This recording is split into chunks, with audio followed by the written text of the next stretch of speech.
Next,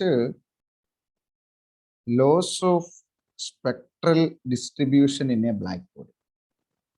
Laws of spectral distribution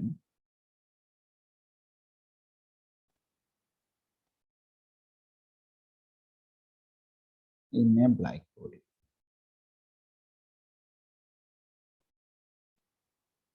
അപ്പം നമ്മൾ ഇന്നലെ കണ്ടിരുന്നത് നമ്മളൊരു ബ്ലാക്ക് ബോഡി സോഴ്സിന്റെ എനർജി സ്പെക്ട്രം വരച്ചു. അപ്പൊ നമുക്ക് കിട്ടിയിരുന്ന എനർജി സ്പെക്ട്രം ഒരു ഇ ലാംഡ വേഴ്സസ് ലാംഡ, അതായത് എമിറ്റ് ചെയ്യുന്ന എനർജിയുടെ value y axis, E of particular lambda versus lambda. അപ്പൊ നമുക്കിങ്ങനെ ഡിഫറെന്റ് എനർജി സ്പെക്ട്ര കിട്ടി. അവിടെ ഒരു പ്രത്യേകത ഉണ്ടായിരുന്നു. Temperature of the black body കൂടുന്നതനുസരിച്ച് ഈ ലാംഡ കൂടി. ഇത് 990 കെൽവിൻ, ഇത് വേണമെങ്കിൽ 1250, ഇത് വേണം 1500. ഇന്നലെ ഡിസ്കസ് ചെയ്തതാണ്. ഇത് 1650. ബട്ട് അവിടെ എന്നായിരുന്നു ഒരു പ്രത്യേകത? ഈ മാക്സിമം വാല്യൂ, അതാണ് ലാംഡ മാക്സ്, അത് ഒരു ലെഫ്റ്റിലേക്ക് ഒരു ഷിഫ്റ്റ് ഉണ്ടായത്. ഇവിടെയായിരുന്നത്, അതായത് ഇത്രത്തോളം മാറ്റം വന്നു, ഒരു ഡെൽറ്റ ലാംഡയുടെ ഷിഫ്റ്റ് ഉണ്ടായി. ഇനി based upon this, today we are going to discuss two laws. Generally we can say it as Wien's law. Wien's law. Wien's law is described by the scientist W. Wien. He derived two theorems or two laws. That first one, Wien's displacement law. Wien's displacement law. മുമ്പൊരിക്കലും നമ്മൾ ഈ class തന്നെ repeat ചെയ്ത് ഞാൻ പറഞ്ഞു തന്ന Wien's displace. അപ്പൊ part എയിലൊക്കെ ചോദിക്കാൻ വളരെ സാധ്യതയുള്ള ചോദ്യങ്ങളായിരുന്നു. Second one, Wien's fifth power law.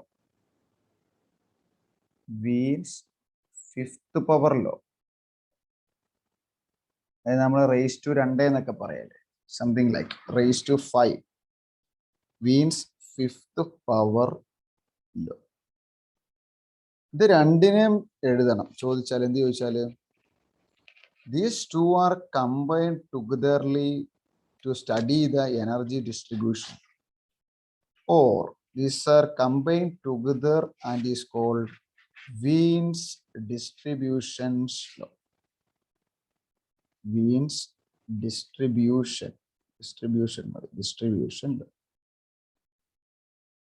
അപ്പം ഒരു പെർഫെക്റ്റ്ലി ബ്ലാക്ക് ബോഡി ആണെങ്കിൽ അതിൽ വീഴുന്ന റേഡിയേഷനെ അത് അബ്സോർബ് ചെയ്യും. അത് ഒരു ഇലക്ട്രിക്കലി ഹീറ്റ് ചെയ്ത് കഴിഞ്ഞാൽ അത് എനർജി റേഡിയേഷനായിട്ട് എമിറ്റ് ചെയ്യും. അങ്ങനെ എമിറ്റ് ചെയ്യുന്ന എനർജിയുടെ വാല്യൂ കൂടി കൂടി കൂടി വരും, ടെമ്പറേച്ചർ കൂടും. But there is a slight shifting to the left. അതാണ് വീൻസ് ഡിസ്പ്ലേസ്മെന്റ് ലോ പറയുന്നത്. മുമ്പേ നമ്മൾ പറഞ്ഞത് തന്നെ. So the first one, Wien's displacement law. Wien's displacement law. By this, Wien's displacement law state that the wave E lambda maximum കിട്ടുന്നതിന് നമുക്ക് lambda max അറിയാം. The wavelength or the maximum wavelength, the maximum energy കിട്ടുന്ന wavelength. അപ്പം the lambda max എന്ന് കൊടുത്താൽ, the lambda max, this lambda max, ഈ maximum കിട്ടുന്ന ഏത് വേവ് ലെങ്ത് ആണോ ആ wave length. So the lambda max for which the intensity of radiation E lambda has the maximum value is inversely proportional to the absolute temperature. ശരിയല്ലേ നോക്കി? Lambda max tick വിപരീത അനുപാതത്തിലാണ്. അപ്പം lambda max കൂടും എപ്പോഴ്? Temperature വിപരീത അനുപാതം എന്ന് പറയുമ്പോൾ temperature കുറയും. അല്ലെ ലാംഡ മാക്സിമം കുറയും എപ്പോഴ്? ടെമ്പറേച്ചർ കൂടും. ഇതല്ലേ ഫിഗറിൽ കാണുന്നേ? ഇതായിരുന്നു ലാംഡ മാക്സ്. ഇതിൻ്റെ ഇവിടെ വന്നപ്പോൾ അത് കുറഞ്ഞു, ഇവിടെ വന്നപ്പോൾ അത് വീണ്ടും കുറഞ്ഞു, ഇവിടെ വന്നപ്പോൾ അത് വീണ്ടും കുറഞ്ഞു. That means lambda max is decreased by the increase in absolute temperature. When the temperature of a black body is increases, the lambda max is decreases. What is lambda max? What is lambda max? Lambda max is the wavelength corresponds to where? Lambda max is the wavelength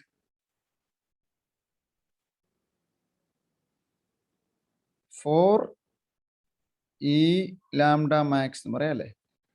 ഈ ഇയുടെ value ആണ് ഈ graph. നമ്മൾ ഇന്നലെ അതിനെ കുറെ പ്രത്യേകത പറഞ്ഞത്. യൂണിഫോം അല്ല, ഇങ്ങനെ കൂടും, ഒരു മാക്സിമം വാല്യൂ ചെല്ലും, എന്നിട്ട് അത് കുറയും എന്നൊക്കെ ഇന്നലെ പറഞ്ഞു. അപ്പൊ അതാണ് ഇവിടെയും പറയണം. ഈ ലാംഡ മാക്സിമം എവിടെ കിട്ടുന്നു അതിന് കറസ്പോണ്ടിങ് ആയിട്ടുള്ള വേവ് ലെങ്ത് ആണ് നമ്മളുടെ ലാംഡ മാക്സ്. ഫിഗറിൽ നോക്കിയാൽ 990 ആയിരുന്നപ്പോൾ അത് ഇവിടെ ആയിരുന്നു. 1200 കെൽവിൻ ആയപ്പോൾ അത് ഇങ്ങോട്ട് കുറഞ്ഞു. 1650 ആയപ്പോൾ അത് വീണ്ടും കുറഞ്ഞു. ഇതിനെ നമുക്ക് വേണേൽ 2500, സോറി ഇത് 1500, ഇത് 1600, 1650 ആയപ്പോൾ അത് വീണ്ടും കുറഞ്ഞു. That means the temperature increases, the lambda maximum value decreases, or the lambda max is inversely proportional to T, or lambda max inversely proportional to 1 by T. Inversely proportional to T എന്ന് പറഞ്ഞാൽ or proportional to 1 by T. That is Wien's displacement law. Clear ആണോ? പറഞ്ഞത് മനസ്സിലായോ Ajay?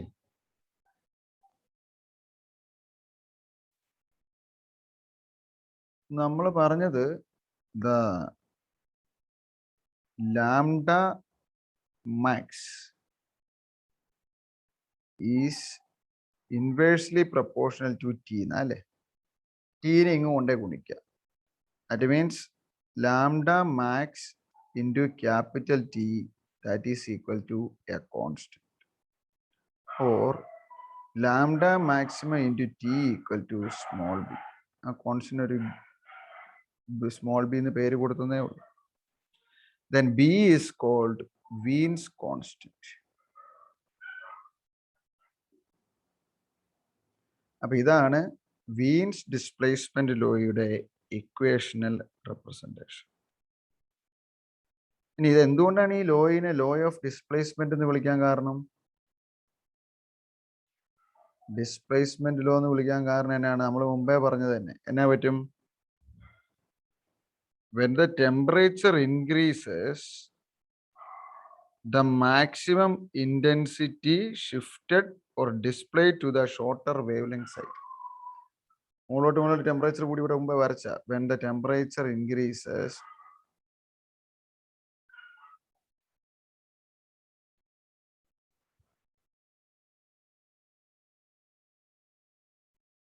the maximum intensity of the radiation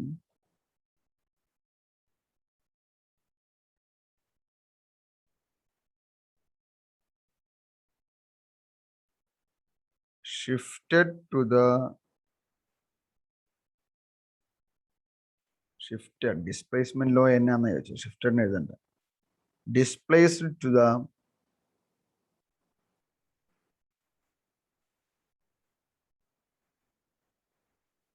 shorter wavelength side.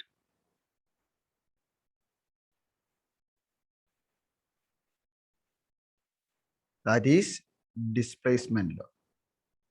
അതുകൊണ്ടാണ് അതിനെ displacement law എന്ന് വിളിക്കാൻ കാരണം. അതിന്റെ മാത്തമാറ്റിക്കൽ ഇക്വേഷൻ ആണ് നമ്മളിപ്പോൾ ഇവിടെ പറഞ്ഞിരിക്കുന്നത്. The mathematical equation lambda max inversely proportional to t. അപ്പൊ ഇതിനെ ഇങ്ങ് കൊണ്ടേ ഗുണിച്ചാൽ lambda max into T equal to ഇട്ട ഒരു constant, that is equal to a constant. അതിനെ നമ്മൾ ബി എന്ന് വിളിച്ചാൽ that constant is called Wien's constant. നമുക്കൊരു എക്സ്പെരിമെന്റിലൂടെ ഇത് പറയാം. ഇപ്പൊ നമ്മൾ ഒരു എന്നാ പറയണ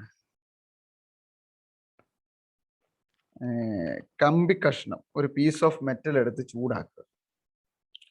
ചൂടാക്കുമ്പോൾ നമ്മളുടെ കണ്ണിൽ കാണുന്നത് ആദ്യം ഒരു ബ്ലാക്ക് കളർ പോലെ, അതല്ലേ ബ്ലാക്ക് കളർ പോലെയാണ് ഇരിക്കുന്നത്. ആ ബ്ലാക്ക് കളറിൽ നിന്ന് ഒരു കറും ചുവപ്പ് പോലെ ഒരു വെരി ഡൾ റെഡായി മാറും. അവിടുന്ന് ഒരു അല്പോടെ ചുവപ്പ് കിട്ടിക്കൊണ്ട് ഒരു എന്നാ പറഞ്ഞ ഒരു ചെറിയ റെഡ് കളറിലേക്ക് വരും. ഒരു ചെറിയ റെഡ് കളറിലേക്ക് വരും. അവിടുന്ന് അത് വീണ്ടും ചൂടായി വരുമ്പം ഒരു ഓറഞ്ച് റെഡ് കളറിലേക്ക് വരും.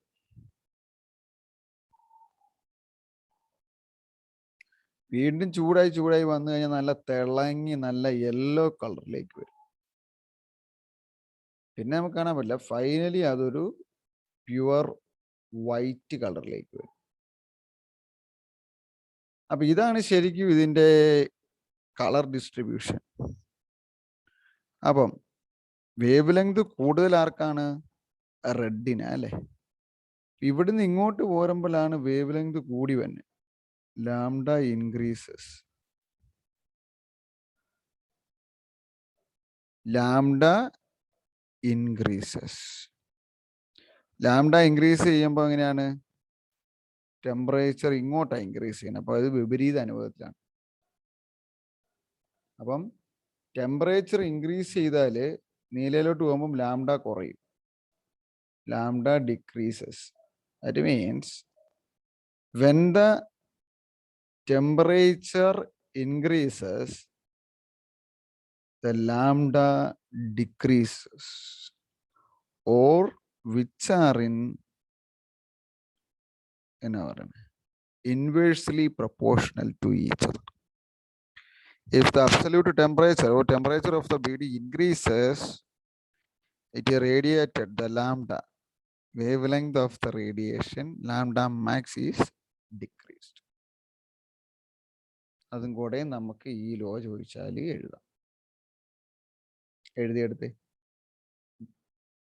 വീൻസ് എന്ന് പറയുന്ന സയന്റിസ്റ്റ് 2 ലോ പറഞ്ഞു. വീൻസ് ഡിസ്പ്ലേസ്മെന്റ് ലോയും വീൻസ് ഫിഫ്ത്ത് പവർ ലോയും. ഇത് രണ്ടും കൂടി കമ്പൈൻ ചെയ്തിട്ടാണ് നമ്മൾ വീൻസ് ഡിസ്ട്രിബ്യൂഷൻ ലോ എന്ന് പറയുന്നത്. അപ്പൊ next one Wien's fifth power law. Wien's fifth power law.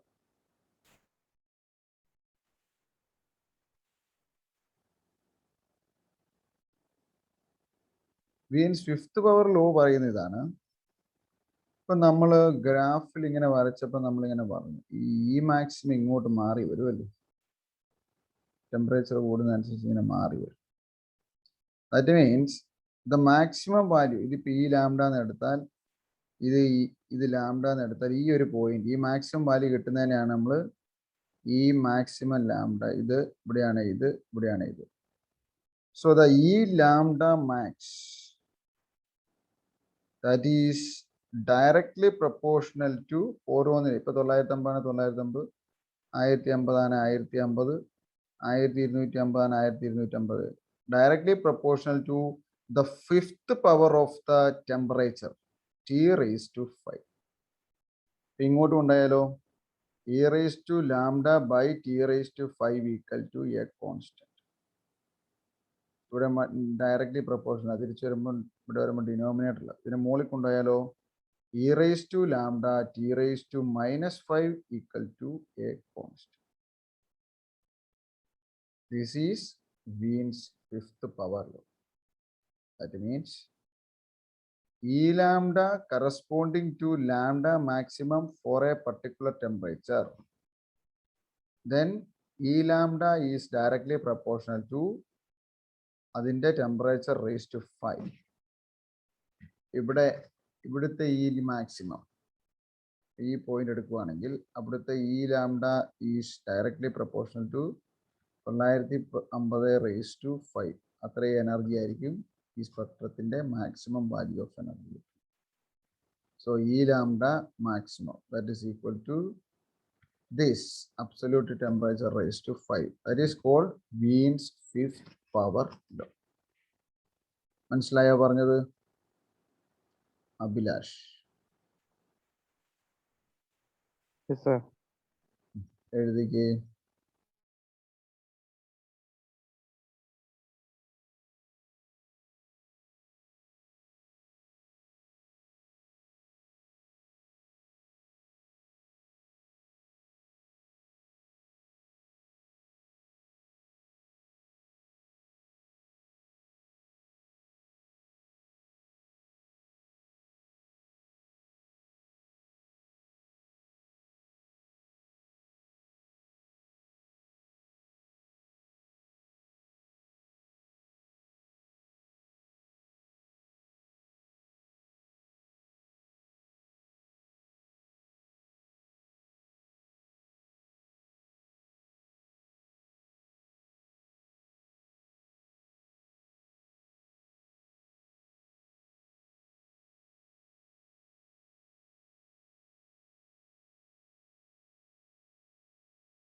എഴുതി കഴിഞ്ഞോ? എന്നാൽ നമുക്കിതിനെ രണ്ടിനോടെ കമ്പയർ ചെയ്തുകൊണ്ട് വീൻസ് ഡിസ്ട്രിബ്യൂഷൻ ലോ പറയും. Wien's distribution law. അപ്പം വീൻസ് ഡിസ്ട്രിബ്യൂഷൻ ലോ എന്ന് പറഞ്ഞാലാണ് it is a combination of Wien's fifth power law and Wien's displacement. Wien's displacement ലോയുടെയും വീൻസ് ഫിഫ്ത്ത് പവർ ലോയുടെയും കോമ്പിനേഷനാണ് വീൻസ് ഡിസ്ട്രിബ്യൂഷൻ ലോ. ഇത് രണ്ടും കൂടെയും കമ്പയർ ചെയ്തപ്പം വീൻസിന് കിട്ടിയ എക്സ്പ്രഷൻ ഇതാ: the maximum the energy at any value lambda equal to C1 lambda raise to -5 f of lambda t. ഓർമ്മിക്കണം ഇക്വേഷൻ. C1 എന്ന് പറയുന്നത് ഒരു constant, f of lambda t എന്ന് പറയുന്നത് that is a function of lambda and t. നിങ്ങൾ capital T എന്ന് കൊടുത്തത് because absolute temperature നമ്മൾ എഴുതുന്നത്. അപ്പൊ ഇത് രണ്ടും ക്യാപിറ്റൽ ടി എന്ന് പറയും. സോ എഫ് ഓഫ് ടി ഇതെന്ന് പറയുന്നത് ഒരു ഫംഗ്ഷൻ ഓഫ് ലാംഡ ആണ്, ടി ആണ് എന്ന് പറഞ്ഞാൽ നമ്മൾ ലാംഡ തന്നെയാണ്. അതിനൊക്കെ ഒരു കോൺസ്റ്റന്റ് കൊണ്ട് മൾട്ടിപ്ലൈ ചെയ്യുന്നതായിരിക്കും നമുക്ക് കിട്ടുന്ന എനർജി അറ്റ് എനി പോയിന്റ്. ആ ഗ്രാഫിലെ ഏതെങ്കിലും ഒരു പോയിന്റിന്റെ എനർജി എന്ന് പറയുന്നതിന്റെ എക്സ്പ്രഷൻ ഈ lambda is equal to C1 lambda raised to -5 f of lambda t, where f of lambda t is a function of lambda and n. അതൊരു ലാംഡ എന്നിന്റെ ഫംഗ്ഷൻ, ലാംഡ ടിയുടെ ഫംഗ്ഷൻ ആയിരുന്നു. ഇനി where lambda t is a function of lambda and t, and അദ്ദേഹം ഈ Wien's distribution ലോയ്ക്ക് പിന്നെ derive ചെയ്ത് വന്നപ്പം ഫൈനലി ഒരു എക്സ്പ്രഷൻ കണ്ടെത്തിയത് ഇങ്ങനെയാണ്. That is E lambda is equal to, or E lambda d lambda is equal to C1 lambda raised to -5. ഈ function എന്ന് പറയുന്നത് exponential of minus C2 by lambda t into d lambda. ഇവിടെ C2 എന്ന് പറഞ്ഞാൽ മറ്റൊരു constant ആണ്. where C1 and C2 are constants. അത് രണ്ടും കോൺസ്റ്റന്റുകളാണ്. ലാംഡ എന്ന് പറയുന്നത് നമ്മൾ വരയ്ക്കുന്ന വേവിന്റെ ഏതെങ്കിലും ഒരു പോയിന്റിലെ വേവ് ലെങ്ത് അതിൻ്റെ മൈനസ് പവർ കൊണ്ട് മൾട്ടിപ്ലൈ ചെയ്തിട്ട് അതിനെ e raise to decreasing exponential decreasing e raise to -C2 by lambda t into d lambda. d lambda എന്ന് പറഞ്ഞാൽ ഡെൽറ്റ ലാംഡ അല്ലേ, ലാംഡയിലുള്ള വ്യത്യാസം. അതായത് ഒരു ലാംഡ വാല്യൂ മുതൽ ലാംഡ പ്ലസ് ഡി ലാംഡ വരെയുള്ള റേഞ്ചിലുള്ള ഇക്വേഷൻ. അപ്പോൾ അതെത്രയാവും? ഇ ലാംഡ, ഇതിന് ഇത് കുറച്ച് കഴിഞ്ഞാൽ വ്യത്യാസം d lambda.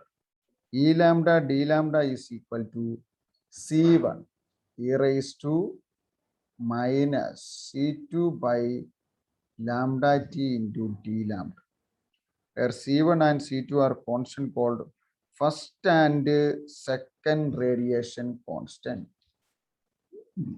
Called first and second radiational constant or radiation constant.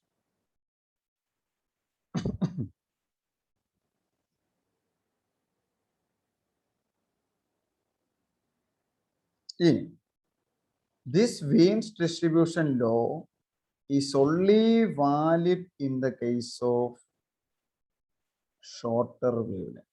It's only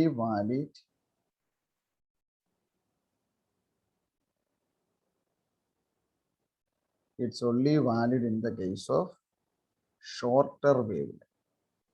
അതായത് ചെറിയ വേവ് ലെങ്തിലുള്ള റേഡിയേഷൻ എമിറ്റ് ചെയ്യുന്ന ബോഡികൾക്ക് മാത്രമേ ഈ വീൻസ് ഡിസ്ട്രിബ്യൂഷൻ ലോയും അല്ലെങ്കിൽ വീൻസ് ഡിസ്പ്ലേസ്മെന്റ് ലോയും വീൻസ് ഫിഫ്ത്ത് പവർ ലോയും സാറ്റിസ്ഫൈ ചെയ്യുള്ളൂ. So it is also called, we can say that this law is only valid for shorter wavelength. എന്നിട്ട് ഇതിന്റെ എക്സ്പെരിമെന്റ് ചെയ്തപ്പോഴും ആ ആർഗ്യുമെന്റും ശരിയായി. ഷോർട്ടർ വേവ് ലെങ്തിൽ മാത്രമേ വീൻസിന്റെ ഈ രണ്ട് റിലേഷനുകൾ നമ്മൾക്ക് പറയാൻ സാധിക്കുന്നു. So that is called Wien's distribution law, the combination of Wien's displacement and law and Wien's fifth power law. Clear ആയോ? അഞ്ചൻ ലോ. ഇവിടെ നമ്മൾ പറഞ്ഞത് ഇവിടുത്തെ പ്രത്യേകതയാണ്, this is only valid for shorter wavelength. അപ്പൊ ലോങ്ങർ വേവ് ലെങ്തിൽ ഇത് വാലിഡ് ആകുന്ന ഇക്വേഷനെ നമ്മൾ വിളിക്കുന്ന പേരാണ് Rayleigh Jeans law. Next heading Rayleigh Jeans law, RAYLEIGH, Rayleigh Jeans law. Rayleigh എന്ന് പറയുന്ന ഒരു സയന്റിസ്റ്റ്, ജീൻസ് എന്ന് പറയുന്ന ഒരു scientist. This law is valid four higher wave length or this law is valid for longer wavelength. അല്ലെങ്കിൽ മുമ്പത്തെ ഷോർട്ടറിൽ മാത്രമേ പറ്റുള്ളൂ, ഇത് ലോങ്ങറിൽ പറ്റൂ. അല്ലെങ്കിൽ നമുക്ക് പറയാം this is valid for all wave length. എല്ലാ വേവ് ലെങ്തിലും നമുക്ക് എക്സ്പ്ലെയിൻ ചെയ്യാൻ പറ്റുന്ന ബ്ലാക്ക് ബോഡി റേഡിയേഷന്റെ ലോയാണ് റെയ്ലേ ജീൻസ് ലോ. ഈ ലാംഡ മുതൽ ലാംഡ പ്ലസ് ഡി ലാംഡ വരെയുള്ള റേഞ്ചിലെ ഈ energy distribution, energy expression for or E lambda എന്ന് പറയുന്നത് നമ്മൾ മുമ്പ് ചെയ്ത ഗ്രാഫിൽ ഇങ്ങനെ വരയ്ക്കുമ്പോൾ ഇങ്ങനെ കിട്ടുന്ന ഗ്രാഫിന്റെ ഇ ലാംഡയുടെ വാല്യൂ എന്ന് പറയുന്നത് E lambda d lambda for a small value of ലാംഡയുടെ വ്യത്യാസം equal to 8 pi k T lambda raise to -4 d lambda. വ്യത്യാസം വന്നല്ലേ? മുമ്പേ കിട്ടിയത് E lambda d lambda is equal to C1 lambda raise to -5, ഇത് -4 ആയി. പിന്നെ e raise to -C2 by lambda T d lambda. അപ്പോൾ അത് മൊത്തം മാറി. പുതിയ ഇക്വേഷൻ എന്ന് പറയുന്നത് 8 pi k T e raise to minus lambda d lambda. അവിടെ ഒരു കെ ഉണ്ടല്ലേ? കെയുടെ വാല്യൂ എന്നാണ്? കെ എന്ന് പറഞ്ഞു കഴിഞ്ഞാൽ ബോൾട്ട്സ്മാൻസ് constant. Boltzmann's constant. T is the absolute temperature. അപ്പം മുമ്പേ ചെയ്ത അല്ലെങ്കിൽ വീൻസ് പറഞ്ഞല്ലോ ഒള്ളി ഷോർട്ടർ വേവ് ലെങ്തിനെ വാലിഡ് ആകുള്ളെന്നും അത് ഹയർ വേവ് ലെങ്തിന് വാലിഡ് ആവില്ല എന്നും, അതുകൊണ്ട് ഇത് രണ്ടും കൂടെയും കമ്പൈൻ ചെയ്തുകൊണ്ട് അല്ലെങ്കിൽ ഹയർ വേവ് ലെങ്തിൽ വാലിഡ് ആകുന്ന ഇക്വേഷൻ റെയിലേ കണ്ടുപിടിച്ചു. അതേ സമയത്ത് തന്നെ ജീൻസ് എന്ന് പറയുന്ന സയന്റിസ്റ്റും ഇത് കണ്ടുപിടിച്ചു. Same time Jeans also independently find out this equation. Rayleigh ഒരു വശത്തിരുന്ന് കണ്ടുപിടിച്ചു, അതേ സമയത്ത് ജീൻസും അതേ ഇക്വേഷൻ വേറെ രീതി കണ്ടുപിടിച്ചു. ഇത് രണ്ടും കൂടെ കമ്പൈൻ ചെയ്താണ് നമ്മൾ പറഞ്ഞത് Rayleigh Jeans law. Actually this law is contributed by both of them. It is called Rayleigh-Jeans law. ഇനി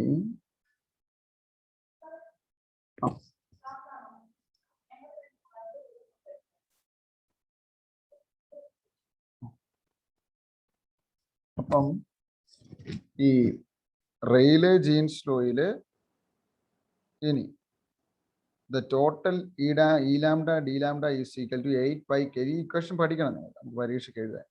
8 pi kt lambda raised to 4 d lambda എന്നാകും. ഇനി ഇത് ഷോർട്ടർ വേവ് ലെങ്തിനും സം ടൈം വാലിഡ് ആണ്, അതുകൊണ്ട് നമ്മളിത് പറയുന്നു ടോട്ടലി എല്ലാത്തിനും പറ്റും. പക്ഷേ മോർ കേസ് ഇത് വാലിഡ് ആകുന്നത് ലോങ്ങർ വേവ് ലെങ്ത്. അപ്പം അതിൻ്റെ വ്യത്യാസം ചോദിച്ചാലും മുമ്പത്തെ ഷോർട്ടർ വേവ് ലെങ്തിനും ഇത് ലോങ്ങർ വേവ് ലെങ്തിനുമാണെന്ന് പറയാം. ഇനി ദ ടോട്ടൽ എനർജി ഈ ഡിസ്ട്രിബ്യൂഷൻ എന്ന് പറയുന്നത് 0 കെൽവിൻ അല്ലാത്ത കേസിലെല്ലാം ഈ integral 0 to infinity 8 pi kt lambda raised to -4 d lambda, അതായത് 0 to infinity the total amount of this energy എന്ന് പറയുന്നത് 0 കെൽവിൻ അല്ലാത്തപ്പോൾ, അതായത് ഏതെങ്കിലും ഒരു ടെമ്പറേച്ചർ കൊടുക്കുന്നുണ്ടെങ്കിൽ ഇത് ഒരു ഇൻഫൈനിറ്റ് വാല്യൂ ഓഫ് എനർജി പ്രൊഡ്യൂസ് ചെയ്യുമെന്ന് സ്റ്റീഫൻ സയന്റിസ്റ്റ്. അതിന് നമ്മൾ ഇതോടുകൂടി ചേർത്ത് സ്റ്റീഫൻസ് ലോയും കൂടെയും വിളിക്കും, സ്റ്റീഫൻസ് ലോ. അപ്പൊ ഇത്രയാണ് ഇവിടെ പറയാനുള്ളത് ഇതിന്റെ കേസിൽ. അപ്പൊ നമ്മൾ റേഡിയേഷൻ എനർജി വരുമെന്ന് പറഞ്ഞു, അത് വേവ് ലെങ്തിന്റെ അങ്ങോട്ട് ഷിഫ്റ്റ് ചെയ്യുമെന്ന് പറഞ്ഞു. നേരത്തെ ഒരു സ്റ്റീഫൻസ് ലോ നമ്മൾ പറഞ്ഞിട്ടുണ്ട്, കൂട്ടിക്കുഴയ്ക്കല്. നേരത്തെ നമ്മൾ പറഞ്ഞത് Stefan's law E directly proportional to T raised to 4 or E equal to sigma T raised to 4 or E equal to emissivity into sigma T raised to 4. അതല്ല ഇവിടെ പറഞ്ഞത്. ഈ പറഞ്ഞ സ്റ്റീഫൻസ് ലോ റെയ്ലെ-ജീൻസ് ലോയുടെ കണ്ടിന്യൂവേഷൻ ആയിട്ട് നമുക്ക് പറയാം. ഈ ടോട്ടൽ എനർജി എന്ന് പറയുന്നത് ഇതിന് സംടൈംസ് ഇൻഫിനിറ്റി വാല്യൂ കിട്ടും. It's a funny result. Another funny result is that the total energy of radiation become infinite at all temperature except 0. 0 Kelvin ഒഴികെ, except 0 എന്ന് പറഞ്ഞാൽ ഒഴിവാക്കുക. 0 Kelvin. 0 Kelvin ഒഴിവാക്കിയിട്ടുള്ള എല്ലാ കേസിലും നമുക്ക് ഇതിന്റെ വാല്യൂ ഇൻഫിനിറ്റി കിട്ടും. ആൻഡ് ദിസ് റിസൾട്ട് ശരിക്കും പറഞ്ഞാൽ ഇത് സ്റ്റീഫൻസ് ലോയ്ക്ക് എതിരാണ് ആക്ച്വലി. അതാണ് അവിടുത്തെ ഒരു കാര്യം. ഇത് നമുക്ക് സ്റ്റീഫാൻസ് ലോ എന്ന് വിളിക്കണ്ട. Actually this is against Stefan's law എന്ന് പറഞ്ഞാൽ this is against Stefan's law. ഇങ്ങനെ എഴുതി ഇങ്ങനെ നിർത്തിയാൽ മതി. അപ്പൊ റെയ്ലെ ജീൻസ് ലോ ചോദിക്കുന്നു, അത് ലോങ്ങർ വേവ് ലെങ്ത് മാത്രമേ പറ്റുള്ളൂ എന്ന് പറയുന്നു. ലാംഡ ലീൻ ലാംഡ എടുത്ത ഈന്റെ വാല്യൂ ഇതാന്ന് പറയുന്നു. മൊത്തം ഇന്റഗ്രേറ്റ് ചെയ്ത് കഴിഞ്ഞാൽ ഈ ഒരു വാല്യൂ കിട്ടും. അതൊരു ഇൻഫൈനൈറ്റ് വാല്യൂ വരെയും കിട്ടും. That is against Stefan law. Stefan's law നേരത്തെ പറഞ്ഞ സ്റ്റീഫാൻസ് ലോ ആട്ടോ. ഇവിടെ പറയുന്ന സ്റ്റീഫാൻസ് ലോയ്ക്ക് എതിരാന്ന് പറയുന്നത് ഈ T⁴ തന്നെയാണ്. ആക്ച്വലി T⁴ എനർജി ആശ്രയിക്കും എന്ന് പറഞ്ഞ് ഇവിടെ ടിയുടെ പവർ മാത്രമേ ഉള്ളൂ. ഇന്റഗ്രേറ്റ് ചെയ്താലും T²/2 വരും. ലാംഡയുടെ ഡിപ്പെൻഡൻസ് അവിടെ പറയുന്നുമില്ല. അപ്പം it is oppose to Stefan's law. അപ്പൊ നിങ്ങൾ മേജർലി ഇപ്പം ഡിസ്കസ് ചെയ്ത സ്റ്റീഫാൻസ് ലോ, അതിനു മുമ്പ് കിർച്ചോഫ്സ് ലോ നമ്മൾ പറഞ്ഞായിരുന്നോ? Kirchhoff's law പറഞ്ഞായിരുന്നോ? ഓർക്കുന്നുണ്ടോ? എനിവൺ? അഭിലാഷ ഓർമ്മിക്കുന്നു സ്റ്റീഫാൻസ് ലോ, കിർച്ചോഫ്സ് ലോ?